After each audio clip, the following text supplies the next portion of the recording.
I am Anne-Marie Munley with Regent University, and I will be moderating this webinar with Jean Lipman-Blumen. Before we start, please note the following. This webinar will be archived. If you missed something and would like to hear the webinar again or would like to see the presentation again, they will be published to the ILA website shortly. You will receive an email with instructions for accessing the archived recording.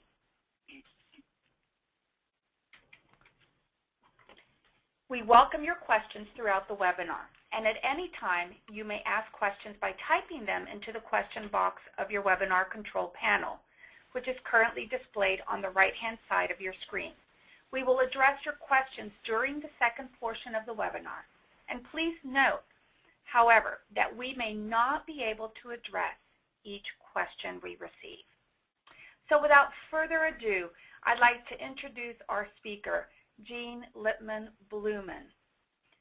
She is the Thornton F. Bradshaw Professor of Public Policy and Professor of Organizational Behavior at the Peter F. Drucker Graduate School of Management, Claremont Graduate University in California. She has an extensive record of books and publications. Among some of these, 3 monographs, 8 books, and more than 200 articles on leadership, crisis management, public policy, and organizational behavior. Her book, The Connective Edge, Leading in an Interdependent World, was nominated for a Pulitzer Prize. And she holds an AB and an AM from Wellesley College and a PhD from Harvard Graduate School of Arts. She also completed a postdoctoral work at Carnegie Mellon University and Stanford University and holds an honorary Doctor of Humane Letters from the University of Laverne. We are truly delighted to have Jean Lipman-Blumen with us today, as she received in 2010 the International Leadership Association Lifetime Achievement Award. Welcome, Jean, and so glad to have you be part of this webinar series for the International Leadership Association. Well, thank you, Anne-Marie, for moderating this session. And thank you also, Anita Marsh, who is in the background of doing all the technology that keeps us afloat here right now. And thank all of you, webinarians, I guess might be the right word, for coming today, particularly West Coast people who had to get up sort of early in order to do this. And I must confess, I got up early, set 3 alarm clocks, and even washed my hair this morning, and just in case somebody has 22nd century technology and can see me as well as the slides. So thank you all for coming. And this morning, I want to talk about what I see as the leadership challenge of the 21st century. Just how are we going to harness 2 very different and pervasive tensions that are lacing the world, diversity and connectivity. And this quote, "New rules for a new world where inclusion is critical and connection inevitable," I think is at the heart of the issue.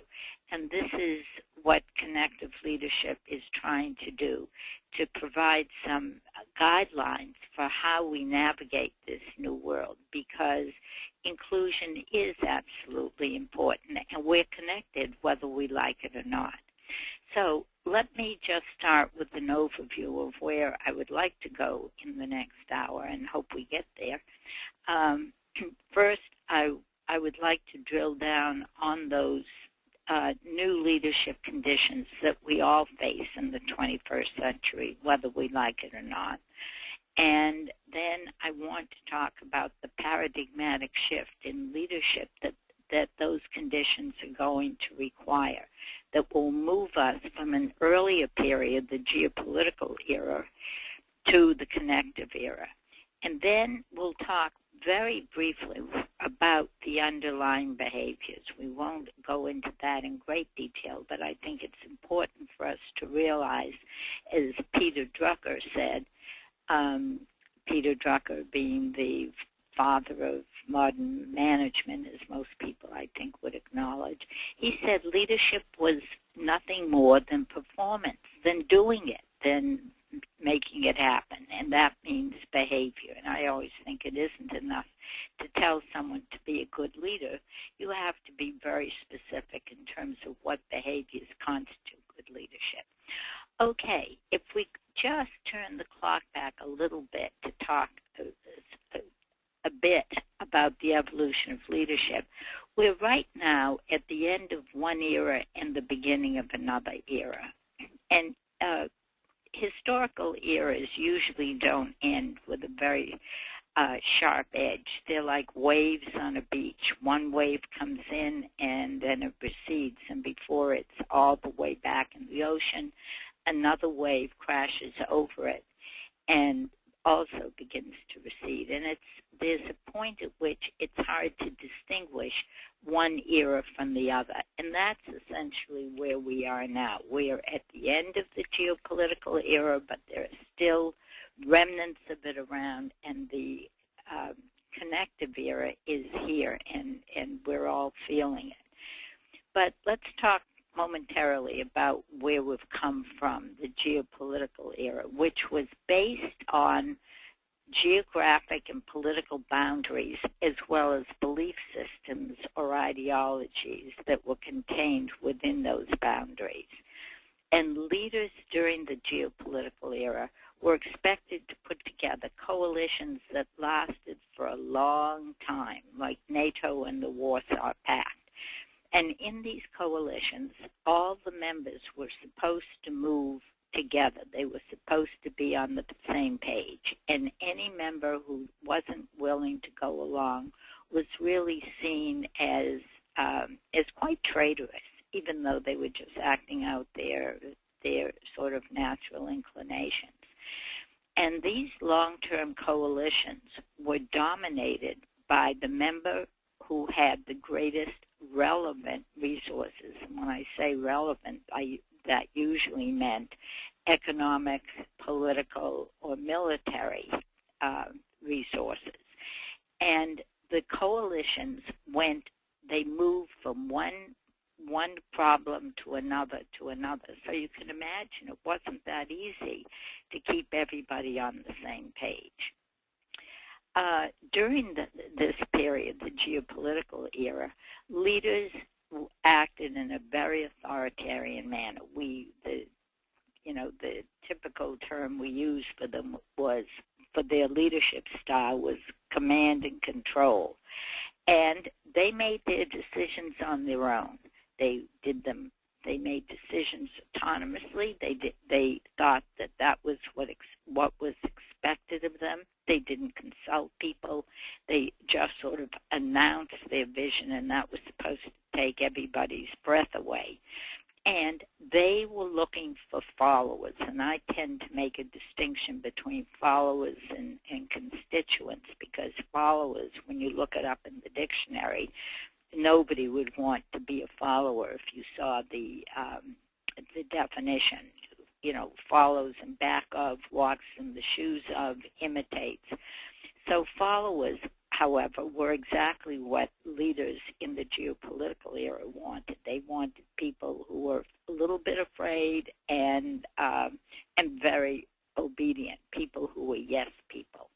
But if we look at that point where the new wave is crashing over the old wave, you see a quote from Václav Havel, who was the first president of the Czech Republic. And you might note that he came from a different group of individuals in the society. He was not a professional politician. He was a playwright. And in this sentence or two that he wrote in 1995, he's very prescient. He sees that something is falling apart, that it's exhausting itself. But he notices that there's something else on the horizon that's coming into view. And what I like particularly is the last sentence of optimism, where he says that everything is possible. And if Havel could say that, given what he and his country people had been through, then I think we can all take hope. So we are just now still in the opening phase of this new leadership era that I call the Connective Era. And I call it the Connective Era because everyone and everything are connected, whether we recognize it or not. And I think we always have been connected because we all have always lived in the same ecosystem, but we notice it now more because of technology.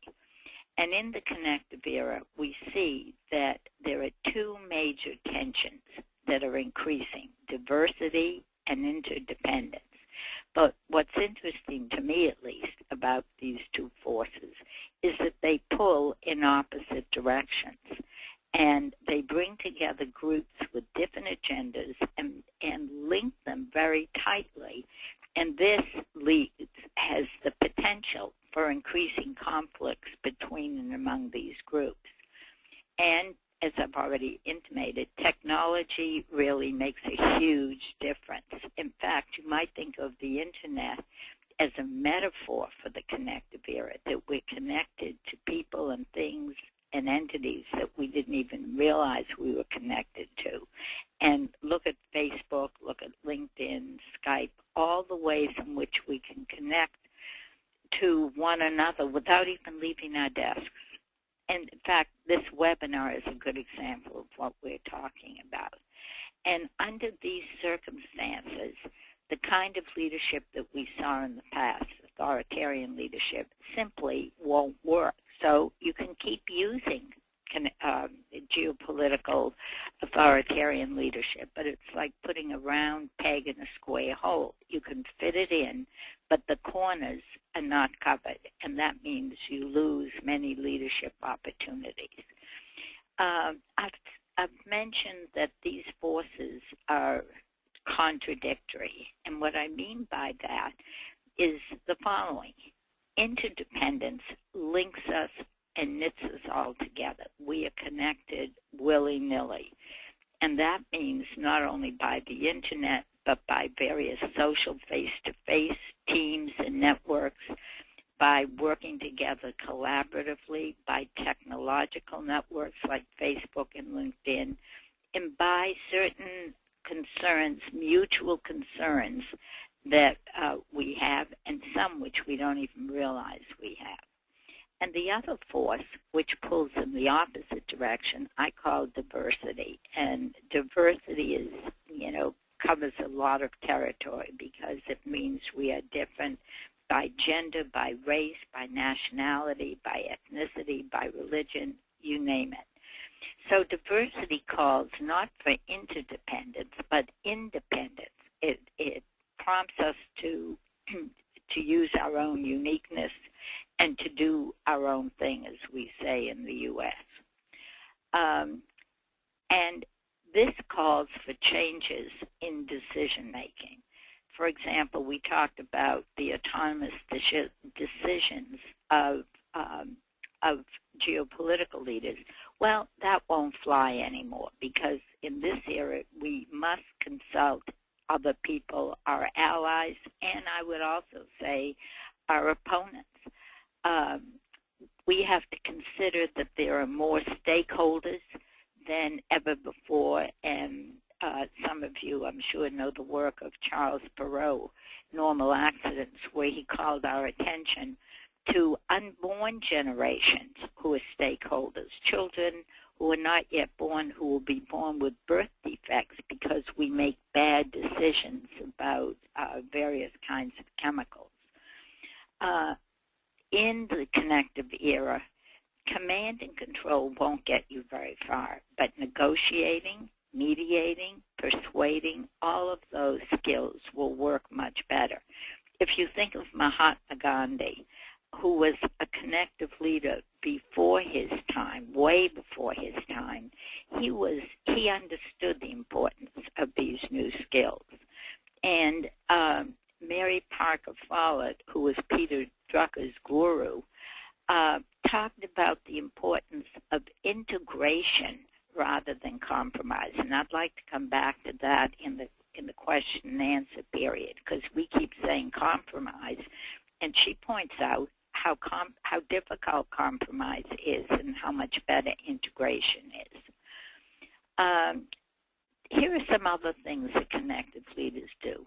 They are concerned not just with their own vision, but with your vision too, and the things that you want to accomplish. So they try to connect themselves to other leaders, and the very positive plus that they receive is that they now bring under their tent the constituents of, or the supporters of the other leaders to whom they connect.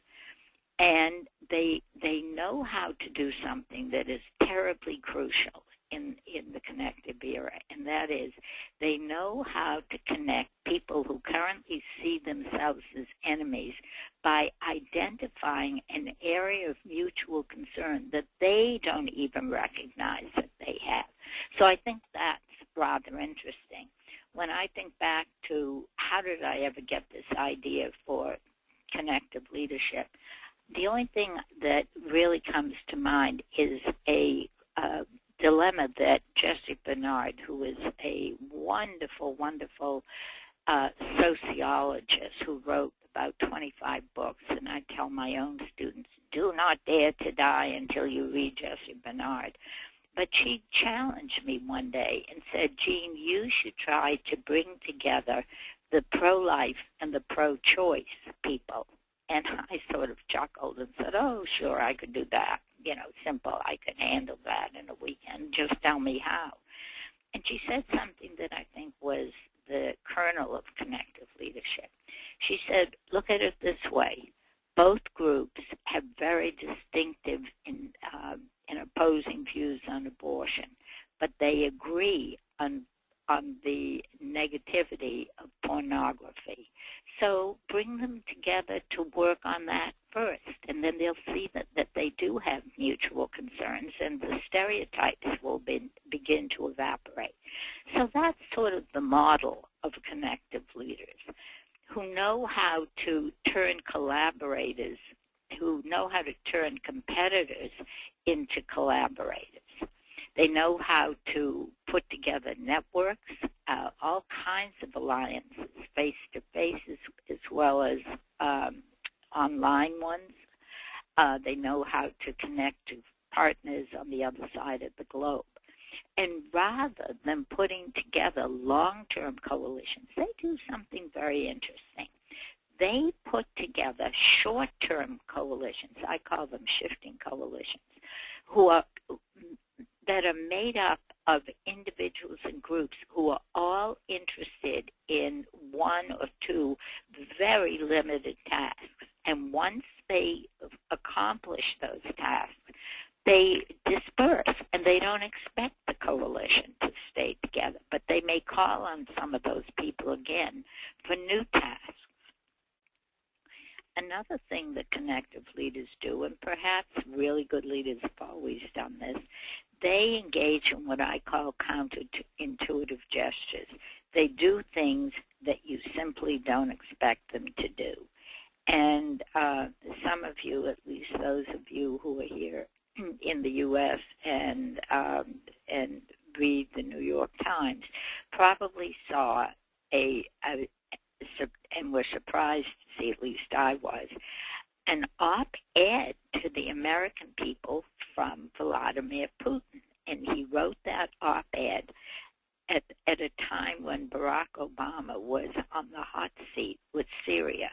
And he really took Obama off of that hot seat, explaining to the American people that his gesture of conciliation was something that wasn't just his idea alone. It was something he and Obama had talked about together. Well, people were at least temporarily blown away by that. I'm not suggesting that Putin is a connective leader, but I am suggesting that even people who are not connective leaders, can use on occasion the playbook of connective leaders and use some of their most effective strategies. But connective leaders do know how to reach out to people that their predecessors and maybe even they previously considered the enemy. So how do they do this? How do they integrate diversity and interdependence? Well, I've said, and only for lack of a better term, I tell you, that they do it through what I call denatured Machiavellianism. And that means that they have all the political wisdom of a Machiavelli, but they use it differently. When I call it denatured, what I mean by that is that all of the unethical, manipulative, covert behavior that Machiavelli wrote about in The Prince is burned off.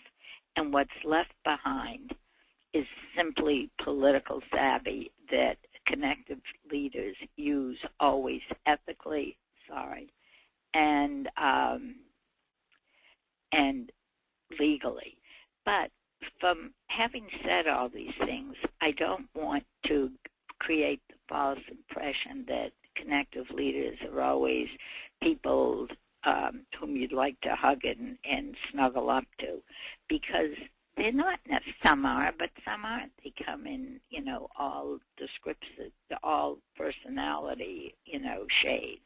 However, the thing is, they bring something important to the table, and that's why we should pay attention to them, and that's why those of us, or those of you who care about exercising leadership should think about this kind of leadership, because connective leadership, I do believe, has something important to bring to the table. I should have called this, instead of the 4 pillars of connective leadership, I should have called it the 4 essentials: authenticity, accountability, accessibility, and adaptability. And let me drill down on each of these 4. The first one, authenticity. Authenticity talks about integrity that connective leaders display, that they demand from themselves, and they demand it from all of us. And in their activity and everything they do, they openly and ethically use themselves and others as instruments to accomplish their goals. And that's really important, because when someone tells you that they need your help, most of us are willing to go along if we agree with the cause, or if we agree with the strategy. But when we are quietly manipulated into helping someone without being informed first, that doesn't feel very good, and it builds resentment and distrust. Authenticity, I use authenticity in a somewhat different way than is used commonly, although this definition also covers the more common usage. When we think of authenticity in the vernacular, we usually think it means walking the talk. Well, that connective leaders do express authenticity in that way, but they express it in another way that's really very important, and I'll explain why in a minute. Authenticity for connective leaders means, in large part, that they are consistently dedicated not to their own power and glory, but to the goals of the group. And they're willing to dedicate themselves to the goals of the group, even if it means sacrificing their own life. And that will become important later when we see that there are many different behaviors that connective leaders call upon. And when we see them acting collaboratively one day and competitively the next, or taking charge the next, we don't think of them as phony. We don't think of them as inauthentic, not walking the talk. We know that they've changed their behavior because the situation demands it. And we depend upon the knowledge that they are dedicated always in whatever they do to furthering the group's goals. So they modeled the behavior they want to see from their supporters, and they're willing to put themselves on the sacrificial block first to model that behavior before they ask you to do it. They are not very competitive. They're not consumed without doing others. In fact, they take pride in what you do and what I do. And another aspect of authenticity is that they don't cling to power. In fact, one sign that somebody is, from my point of view, a toxic leader, which is some other work that I've done, is that they try to remain in power beyond their legitimate term. In fact, connective leaders identify and groom and advise or mentor successes. The second pillar of connective leadership, accountability, means that they're willing to be held accountable. They act with transparency. They take it as ordinary, as an ordinary expectation that they have to explain why they did what they did. And that means explaining both good outcomes and bad outcomes from their decisions. And unlike geopolitical leaders who make their own decisions and just have their own vision, they listen to other people. In fact, they seek out the advice of other people. They're very inclusive, and we've already talked about their ethical, legal predilections. The third pillar is accessibility, and that means that they're open and available to other people. They don't, protect themselves behind their staff or their entourage, where they won't hear anything but what the entourage thinks the leader wants to tell him or her.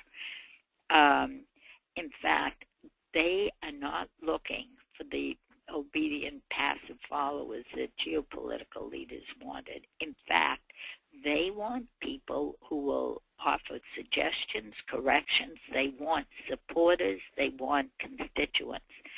And I looked up the Latin derivation of constituents because I thought it meant stand together, but it doesn't. It means to create together, to establish together. Well, if you and if I am your constituent and you're the leader and I've helped you to create a particular thing we're working on, then I have an obligation to keep you, the leader, on the straight and narrow to help realize that dream. So it's my obligation as a constituent to be active, to be vocal, and to correct the leader when the leader strays from the path. The third pillar is adaptability, and this means that leaders have what has come to be called social and emotional intelligence. They know how to read the cues in the situation, and as a result, they change their behavior. They adapt their behavior to the situation, and this is why it's really important to have authenticity, as I mentioned a minute ago, because their behaviors may not look the same from day to day. And their behaviors are based on what I call achieving styles, or Hal Levitt, who is my co-conspirator in the Achieving Styles research, called Achieving Styles, which talks about 9 different types of behaviors. And I'll try to get into that in a few minutes. They look for people who have both appropriate, relevant skills and contacts and experience to handle specific jobs, but they don't simply look for people who already know how to do it.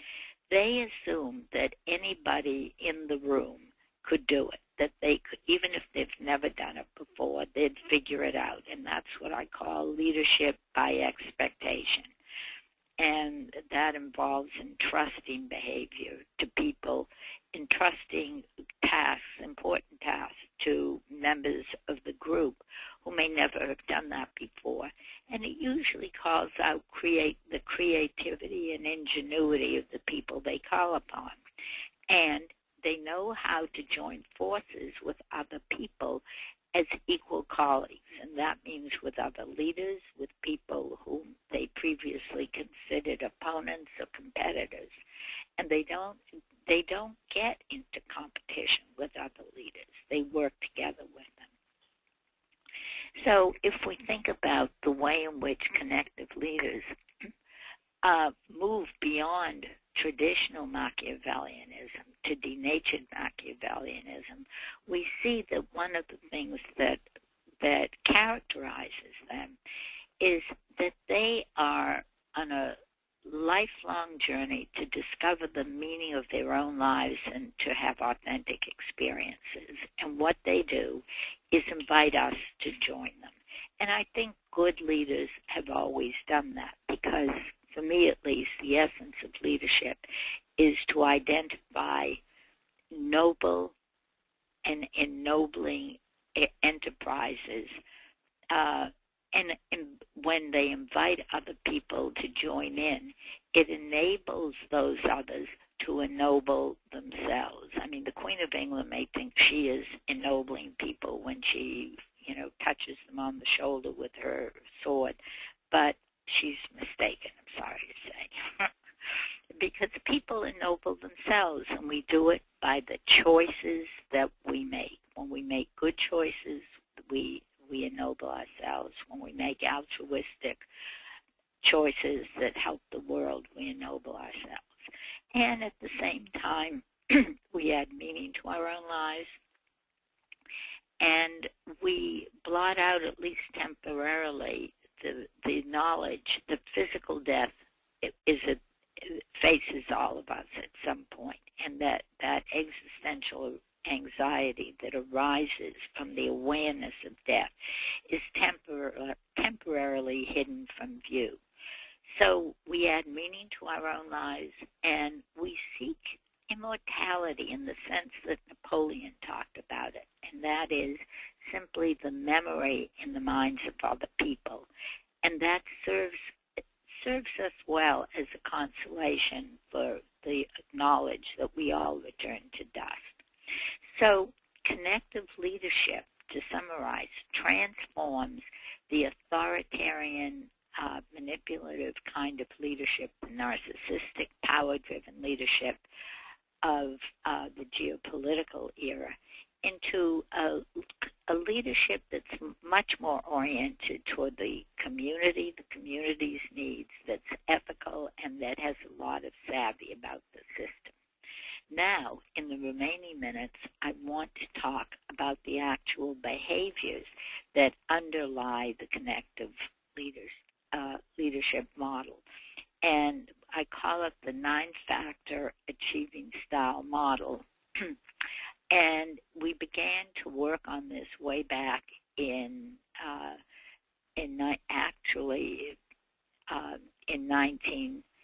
1973, when Professor Harold Levitt at Stanford Business School, who some of you I'm sure know was the father of the field, at least many people feel is the father of the field of organizational behavior, and I and a group of graduate students started to work on behaviors. We were really interested at that time in the way in which men and women went about their tasks differently.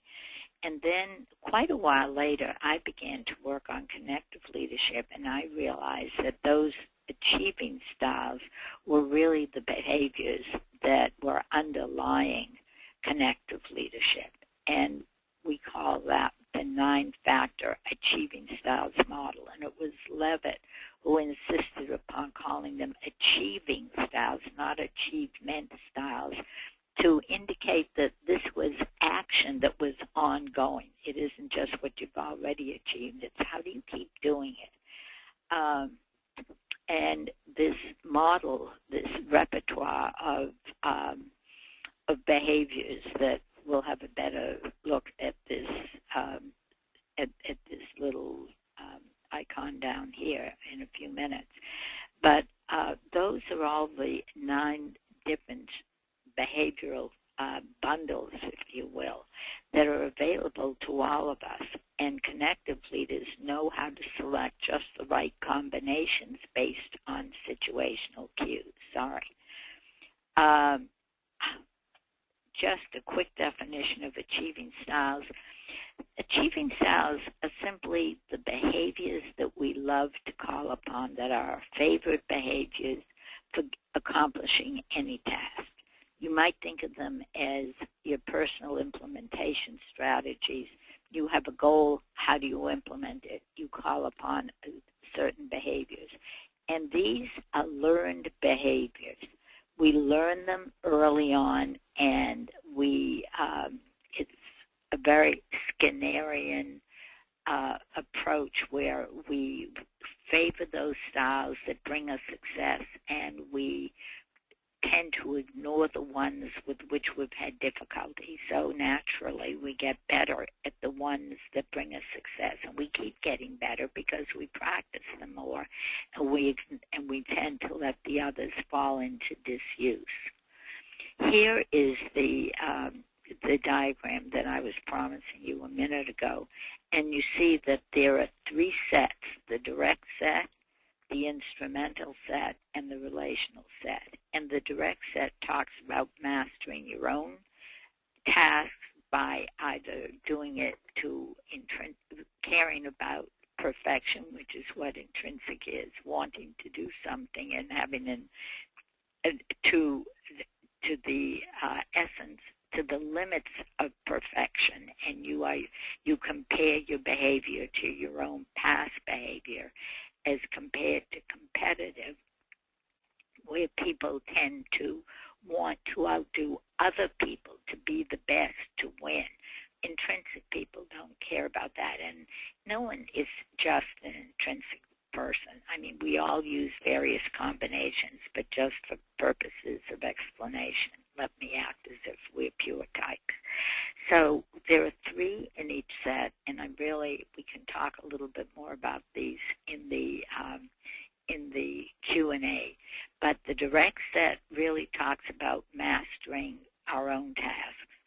The instrumental set and the direct set were very powerful during the geopolitical period. The instrumental set are the ones that are going to be really important in the connective era because they maximize ourselves and everyone we know, and they maximize everything we have and we know and what everybody else has and knows. And the relational set have been used in the past. There's styles that perhaps were associated more with women, collaboration, contributing to other people's tasks, and vicarious behavior where we take pleasure from other people's successes. Again, we can come back to that. But let me just speak a little, more generically about achieving styles. As I've already suggested, they're learned. They are not characterological. They're not embedded forever in your personality or in your character. And this means that you can modify them through training. And we do that at the Connective Leadership Institute, where we conduct seminars not only to teach people how to use this model and the 8 assessments or inventories that we've developed, but we also have seminars for teaching people how to change their own behaviors. And they're modifiable through being coached. And achieving styles, as I've already tried to emphasize, come in many different combinations, and different combinations are appropriate for different situations. And if we keep trying to ram through every situation with the same set of behaviors, we're not going to be very good leaders. There are a number of applications for connective leadership and the instruments that we've developed. but here are just a few. If we want to think about individual and group leadership development, we can use the inventories for self-awareness, for executive coaching, for thinking about the fit and working on the fit between the individual and the group. We can also look at organizational culture, and that means what are the achieving styles of the leadership behaviors that organizations reward. So does the individual fit with the organization? Because you should have the greatest set of connective leadership sensitivities and behaviors, but if the culture of the organization that you're in doesn't care about those, doesn't reward them, you're not going to be very successful.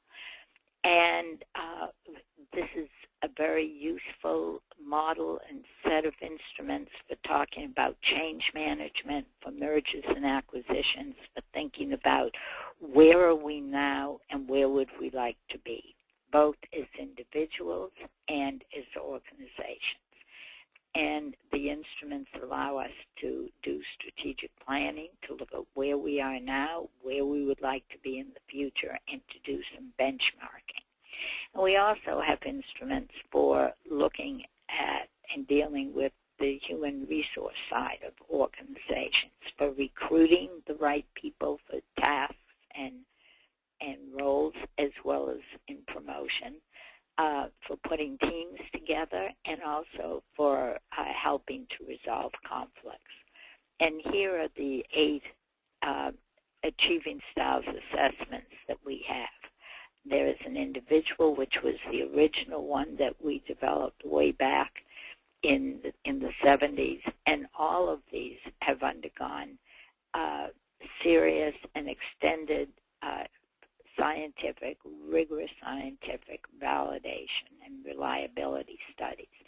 So there's an individual version that will give you your connective leadership profile, and an aspirational version for individuals. So you can look at where are you now, where would you like to be, and plan a strategy for getting there. An organizational achieving styles inventory, and that looks at the exact same behavioral dimensions as the individual inventory does. And I do believe they are the only pair of individual and organizational inventories that are matched in that way. And there's an aspirational version. We have a 360 evaluation assessment that allows a focal person to take the the achieving styles inventory for him or herself, and then other people take it for that person, and you know how those work. You make the comparisons. There's an aspirational version of that. And then finally we have 2 more achieving styles assessments that we call ACID, Achieving Styles Situational Evaluation Technique. One is for a role or a position when you're trying to recruit people, and the final one is when you're trying to match an individual to a task.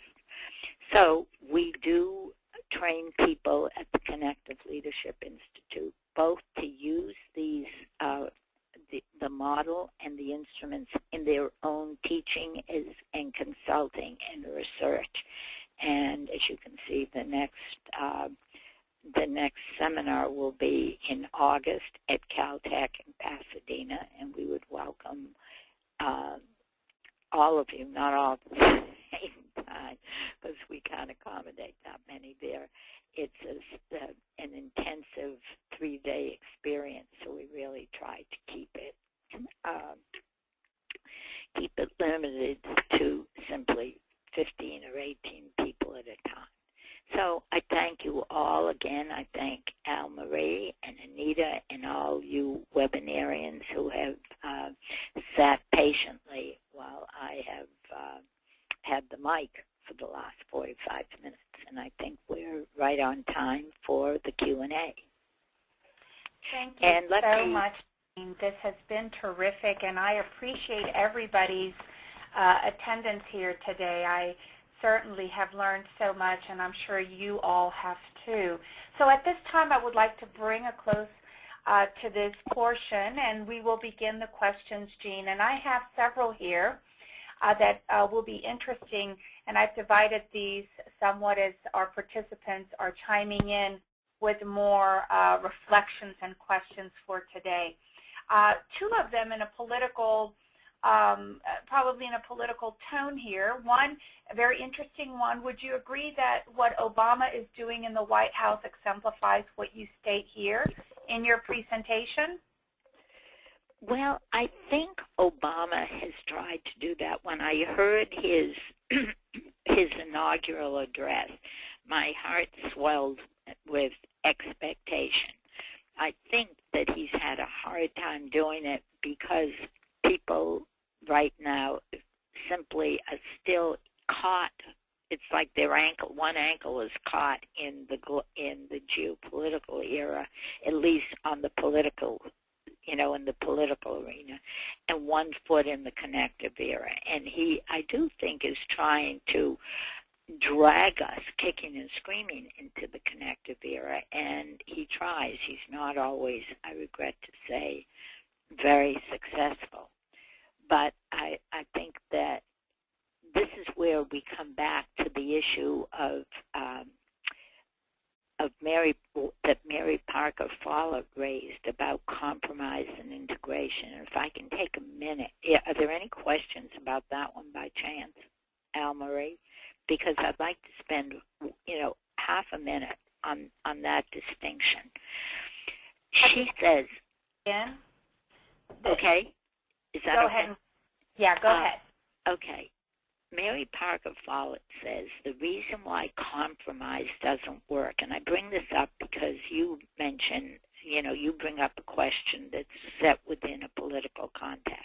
We certainly see in Washington, as an example, par excellence, that compromise doesn't work. And she says it doesn't work for a very good reason. That when we are asked to compromise, to sit down at the negotiating table, it means that we each have to give up something that's really important to us, something that's dear to our heart, something we've been impassioned about for years and worked on for years. Well, she says when you have to do that as a precursor to negotiation, to compromise, then you come to the negotiating table with a sense of regret, a sense of grief and sorrow for something dear to you that you had to give up.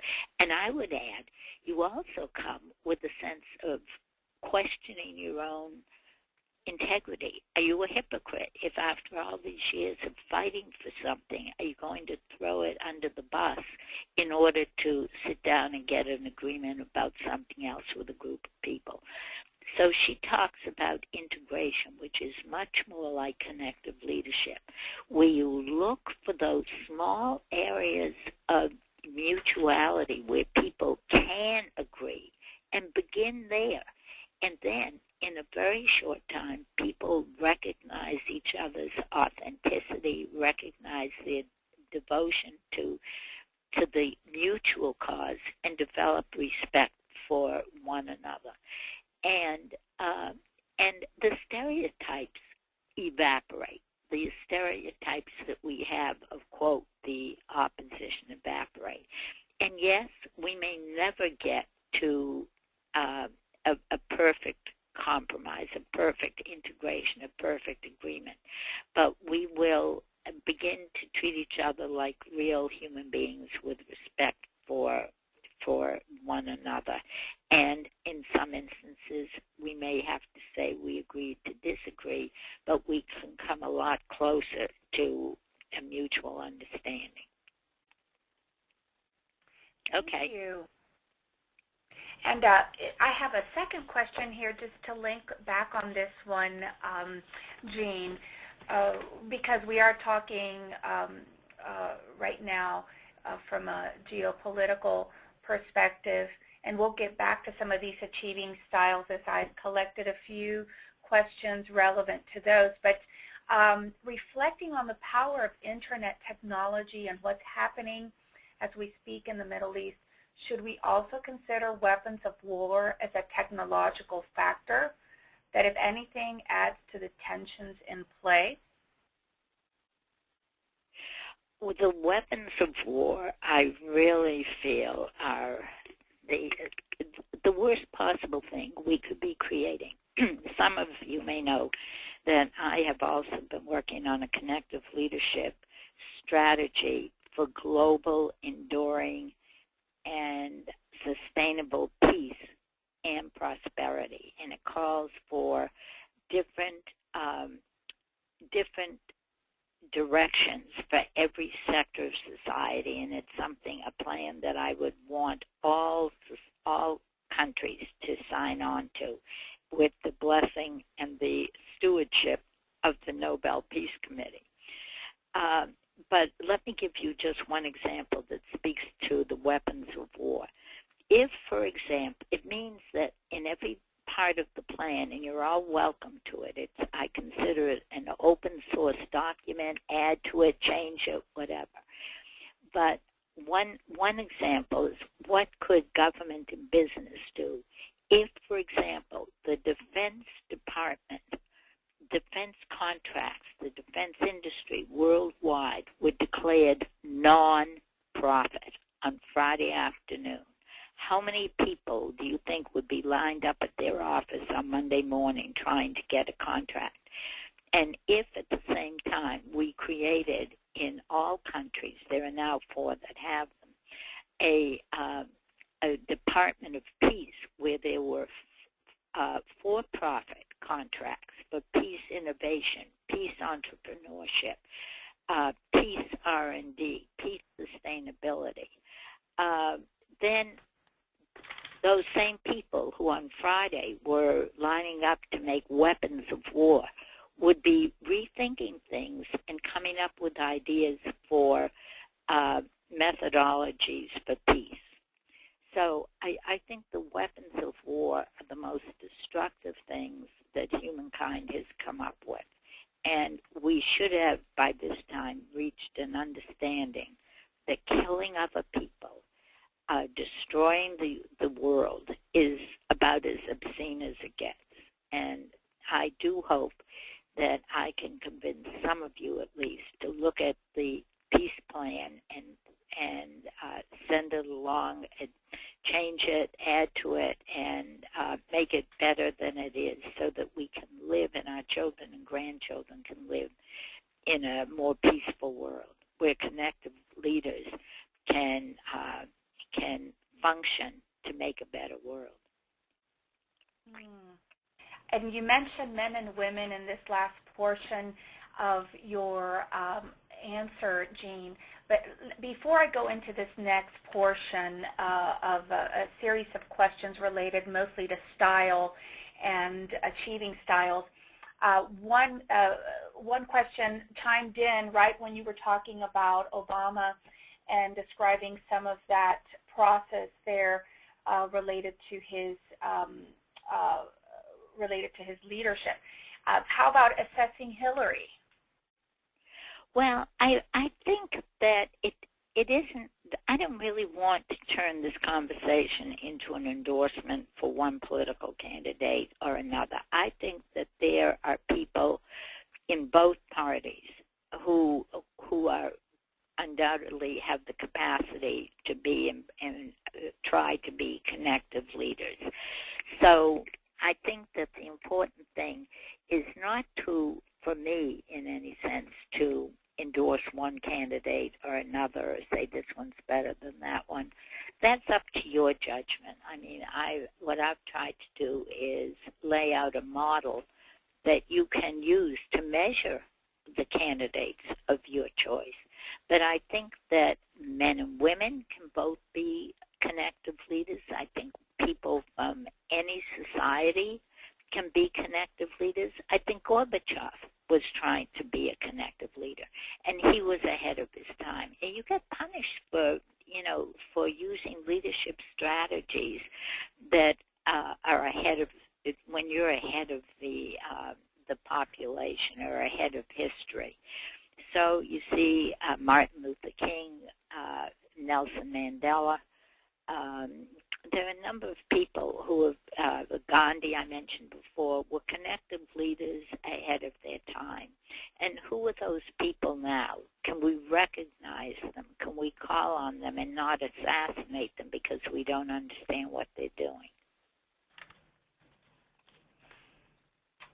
Thank you, Jean. And let me move you now towards a series of questions related mostly to the achievement style that you're speaking of today. This comes directly from one of our participants. In introducing the achieving styles, I heard interested in how men and women, ... Have you found a gender difference in this style or in style? That's a great question. I love it. We could do a whole seminar on that, a whole webinar, because Jill Robinson, who is a professor at Redlands University, and I have been looking at the data. We have a huge database. We have 30,000 cases from many different countries, and we've done, there are like 250 PhD dissertations that have used the database. People are welcome to use the database. Jill and I have been looking at men and women's differences between men and women, particularly on competition. And it's really interesting because since 1980, since the 80s, between 1980 and say 2010, if you look at the levels of competitive behavior that men and women give, and these are not longitudinal data, these are cohort data. The women's level of competitiveness stays fairly stable. It doesn't really go up much. It does briefly, and then it comes in the 80-90 period, and then it comes back down. But what's more interesting is that men's competitive behavior, or their predilection for it, has been diminishing and at a pretty steady rate over the last 30 years. So it's very, very interesting. And if we look at rank order of the 9 styles, which styles men and women prefer, their rank ordering is minimally different. But what's interesting is for women have selected competition as 9 out of 9, the last ranked score. They prefer everything before they use competition. But interestingly enough, if we look at the male data, we see that males have only selected it as their 8th choice out of 9, even though we have a stereotype about men being very competitive. And in the last decade, they selected 9th out of 9. So I think particularly because we are in a global environment where competition is not going to get us nearly as far as collaboration and contributing to other people's work and trusting, all kinds of other achieving styles that are available beyond competition, I think we're really going to see changes. And in that same line of thought, we only have, Anne-Marie, I'm looking at the clock. We have a minute here. One more minute. So I don't like to keep people beyond the allotted time. Yes, thank you, So Jean. it has to be a tiny question. Well, I'm tossing between 2 here because one is on these achieving styles with gender, and this is related to industries. But maybe let's wrap it up like this. There's one wonderful question here that I think you would love to answer. Name 2 of your favorite scholars, and in addition to that, 2 articles that you would recommend. Oh, wow. That is a very tough question. But let me say this. I think, and I keep telling my own students to do that, I think there are wonderful scholars who are doing all kinds of interesting work on leadership right now. I couldn't begin to name them. But I think we have to go back. I try to do this every year and reread Jim Burns, James McGregor's Pulitzer Prize-winning book, Leadership, that he wrote, I think, in 47. And every time I go back and read that, I learn new things that I'd say, I don't remember seeing that before. It's brilliant. It's full of insights about leadership. I certainly would read his work, and I'd certainly read Alice Eagley's meta-analyses of female leadership. I think the contributions that she and her colleagues have made. There have been so many people who have written about leadership that I couldn't, begin to talk about them all. I mean, men and women, both, who have done outstanding work. So I think you all probably know the literature as well or better than I do. But thank you very much. Thank you again, Al Marie, and thank you, Anita Marsh, who has been keeping us on the technological beam during this whole presentation. And thank you, everybody who has attended the webinar. I appreciate everything that you have contributed in your questions and in your time. Thank you again, Jean, and yes, thank you to all who are with us today. So if you've enjoyed today's webinar, I hope you will also be able to join us for the next installment of the Leadership Perspective webinar series on global business leadership with E.S. Wibicki, which will be held at noon Eastern on July 9th, 2014. And again, thank you, Jean, and thank you to all. Have a wonderful day. Thank you all. Signing off. Thank you, Jean. Thank you. Thank you, Anita. Thank you, Anita.